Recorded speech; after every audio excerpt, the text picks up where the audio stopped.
मित्रांनो, उद्धव ठाकरे आता परत एकदा मातम करताना दिसत आहेत, छाती बडवताना दिसत आहेत, रडताना दिसत आहेत. मित्रांनो, ही वेळ त्यांच्यावरती का आली?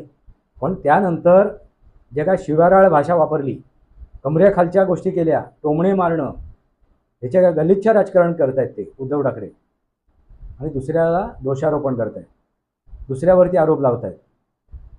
उत्तर द्यावं या उद्धव ठाकरेंनी, त्यांच्या समर्थकांनी आणि माझ्या श्रोत्यांनी. हेच ते वास्तव आहे आणि हे वास्तव सांगावं. या वास्तवावरती आपले विचार मांडावेत.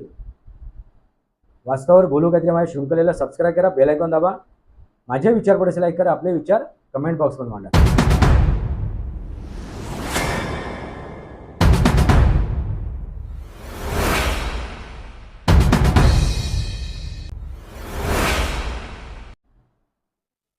नमस्कार मित्रांनो, वंदे मातरम. वास्तवावर बोलू काहीतरी या शृंखलेमध्ये पुन्हा एकदा आपलं स्वागत. मी आपला मित्र राजेश वासंती साबाजी किर्लोस्कर. मित्रांनो, उद्धव ठाकरे आता परत एकदा मातम करताना दिसत आहेत, छाती बडवताना दिसत आहेत, रडताना दिसत आहेत. मित्रांनो, ही वेळ त्यांच्यावरती का आली? ह्याचं त्यांनी कधी परिमार्जन केलं का? ते शोधून काढण्याचा प्रयत्न केला का? हे समजून घेण्याचा प्रयत्न केला का? नाही मित्रांनो, कारण लालची माणूस, स्वार्थी माणूस हे काही शोधण्याचा प्रयत्न करत नाही, तो फक्त दुसऱ्यांवरती आरोप लावतो. आता काय मातम करतायत, काय रडतायत? माझा पक्ष चोरला, माझ्या पक्षाचं चिन्ह चोरलं, 50 खोके एकदम ओके. परत एकदा तो गद्दार म्हणून त्यांच्यावरती लेबल लावतायत. आता नक्की गद्दार कोण आहे हेच आज आपल्याला समजून घ्यायचं आहे. नक्की आपल्या विचारधारेची प्रतारणा करणारा कोण आहे हे आज आपल्याला समजून घ्यायचं आहे. शिवसेना हा पक्ष 1965 साली स्थापन झाला. बाळासाहेबांनी त्याची एक विचारधारा निर्माण केली. ती विचारधारा काय होती? तर मराठी भाषेची अस्मिता, मराठी व्यक्तीची अस्मिता, मराठी माणसासाठी, मराठी भाषेसाठी. त्यानंतर ते हिंदुत्वाकडे वळले. हिंदुत्वच हेच राष्ट्रीयत्व, ही त्यांची विचारधारा होती. हिंदुत्वच हेच राष्ट्रीयत्व. मग त्या हिंदुत्वाला तिलांजली कोणी दिली? मूठमाती कोणी दिली? हिंदू हृदय सम्राट बाळासाहेब ठाकरे यांच्या पुढे जे ब्रीद वाक्य लावलं होतं, जो शब्द होता हिंदू हृदय सम्राट, हिंदू, हा हिंदू शब्द वगळण्यात आला. ज्यावेळी हेच ते उद्धव ठाकरे मुख्यमंत्री बनले, त्यांनी स्वार्थ साधला, ती युती फोडली. फोडाफोडी कोणी केली? तर या उद्धव ठाकरेंनी. कोणाला हाताला धरून? तर शरद पवारांना. त्यांचा हस्तक कोण? तर संजय राऊत. या सर्वांनी मिळून ती युती फोडली आणि आघाडी निर्माण केली. म्हणजे सुरुवातीला गद्दारी कोणी केली, चोऱ्यामाऱ्या कोणी केल्या, हे त्यांनी सांगावं, या उद्धव ठाकरेंनी सांगावं. तुम्हाला काय वाटते? सुरुवात कुठून झाली, त्याची परिणिती कुठून झाली, हे न सांगता फक्त दुसऱ्यावरती दोषारोप करणं आणि ऊर बडवणं, याच्या पलीकडे या उद्धव ठाकरेंनी आज ताग्यात कुठलंही राजकारण केलेलं नाही. मित्रांनो, स्वतःच्या स्वार्थासाठी, मतलबासाठी, त्या पदासाठी या उद्धव ठाकरेंनी आपल्या वडिलांच्या विचारधारेला तिलांजली दिली, मूठमाती दिली. या शिवसेनेची विचारधारा काय होती? ही शिवसेना ज्यावेळी स्थापन झाली ना, त्या स्थापनेनंतर ह्या शिवसेनेची विचारधारा कोणती होती? तर मराठी माणसाची अस्मिता, मराठी भाषेची अस्मिता, मराठी भाषिकाची अस्मिता, मराठी माणूस. मित्रांनो, मराठी माणूस. शेवटी त्या मराठी माणसाची काय अवस्था झाली? काय उद्योगपती बनवला त्याला? तर वडापाव उद्योगपती. काय उद्योगपती बनवला? तर झुणका भाकर उद्योगपती. त्याच्या पलीकडे या शिवसेनेमध्ये मराठी माणूस उद्योगपती बनला नाही, त्यांना मार्ग दाखवला नाही, त्या शिवसैनिकाला मार्ग दाखवला नाही. फक्त काय शिकवलं? खळखट्यात. मी सुद्धा शिवसैनिक आहे, आजही शिवसैनिक आहे. पण त्यावेळी गरज होती, त्या खळखट्याची गरज होती. बाळासाहेबांनी तो खळखट्या का आणला? गरज होती. ती काळ, वेळ, परिस्थिती अशी होती. मराठी माणसाची दखल घेतली जात नव्हती. त्या अस्मितेसाठी बाळासाहेबांनी तो घेतलेला निर्णय होता. पण त्यानंतर जशी परिस्थिती बदलत गेली, पण त्या परिस्थिती बदलण्यामध्ये, त्या स्थितीमध्ये बाळासाहेबांनी आणखीन एक निर्णय घेतला, तो म्हणजे हिंदुत्व हेच राष्ट्रीयत्व. मग त्या हिंदुत्वाला सुद्धा तिलांजली दिली, मराठी माणसांच्या त्या अस्मितेला सुद्धा तिलांजली दिली. हा तिलांजली देणारा, मूठमाती देणारा व्यक्ती कोण? तर उद्धव ठाकरे. जो आपल्या वडिलांच्या विचारधारेशी गद्दारी केली ज्या व्यक्तीने, त्याला दुसऱ्याला गद्दार म्हणण्याचा अधिकार आहे का? त्यानंतर 2019मध्ये युतीमध्ये हे लढले. रयतेने, जनतेने, त्या मतदार राजाने ह्या युतीला बहुमत दिलं, आघाडीला नाकारलं. मग असं असताना त्या मतदार राजाच्या पाठीत खंजीर खुपासणारा, त्या मतदार राजाच्या शी गद्दारी करणारा, त्या युतीशी गद्दारी करणारा, त्या युती फोडणारा व्यक्ती कोण?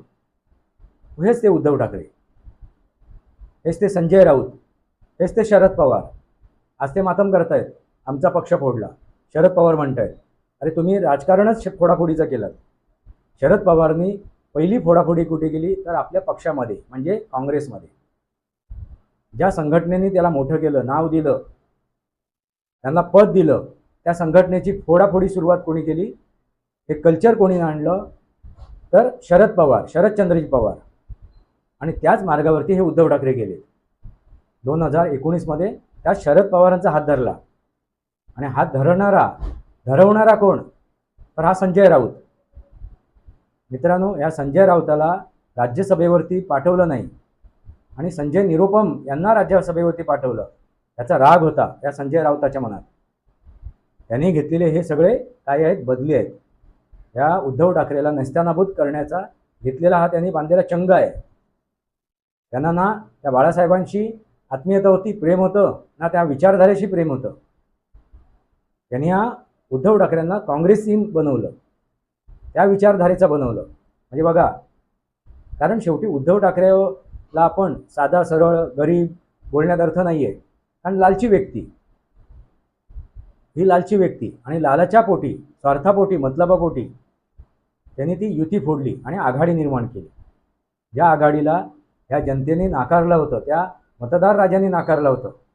मग गद्दारी कोणी केली, कधी केली, का केली, याचं उत्तर द्यावं ना त्या उद्धव ठाकरेंनी. कशाला मातम करतायत, का मातम करतायत, काय साध्य करणार आहेत? मग जर त्याची सुरुवात तुम्हीच केलीच, आपल्या नेत्या मंडळींना, आपल्या कार्यकर्त्यांना तुम्ही ही केलेली गद्दारी भावली, कळली की आपला आता स्वार्थ साधायचं आहे, तुमच्याच मार्गावरती, तुमच्याच पावलावरती येते ते पुढे चालत आहेत. जे तुम्हाला सोडून जात आहेत ना, ते तुमच्याच पावलावरती चालले आहेत. तुम्ही जे दाखवलं तुम्ही 2019मध्ये गद्दारी कशी करायची, स्वार्थासाठी, मतलबासाठी, त्याच दिशेने ते चालले आहेत. जे आमदार खासदार तुम्हाला सोडून जात आहेत त्याला कारण तुम्ही दाखवलेला मार्ग, तुम्ही चोखाळलेला मार्ग, तुम्ही स्वीकारलेला मार्ग 2019मध्ये युतीशी गद्दारी करून. आता ते करतायत तर ते चुकीचं.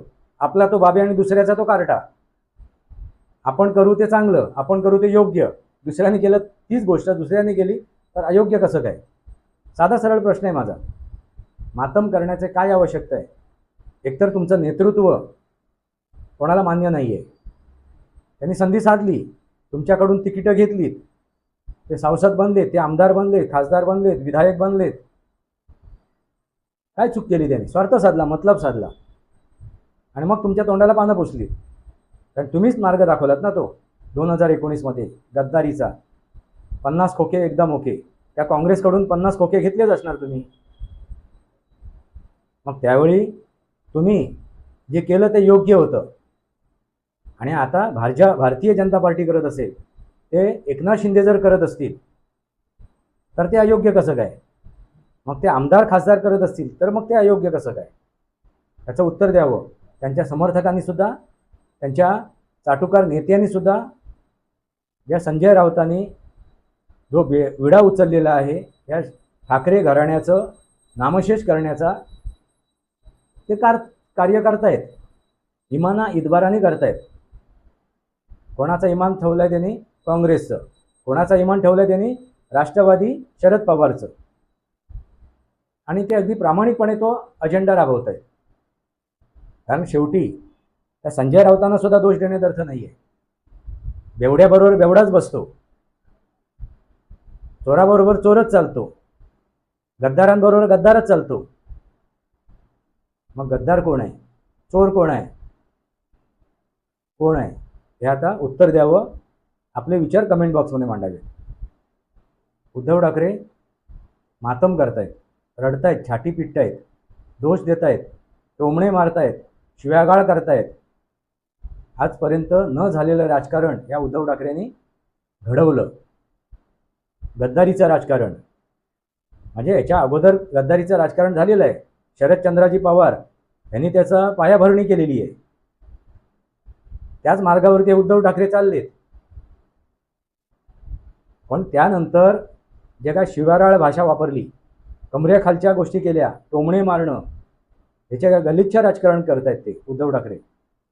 आणि दुसऱ्याला दोषारोपण करतायत, दुसऱ्यावरती आरोप लावतायत.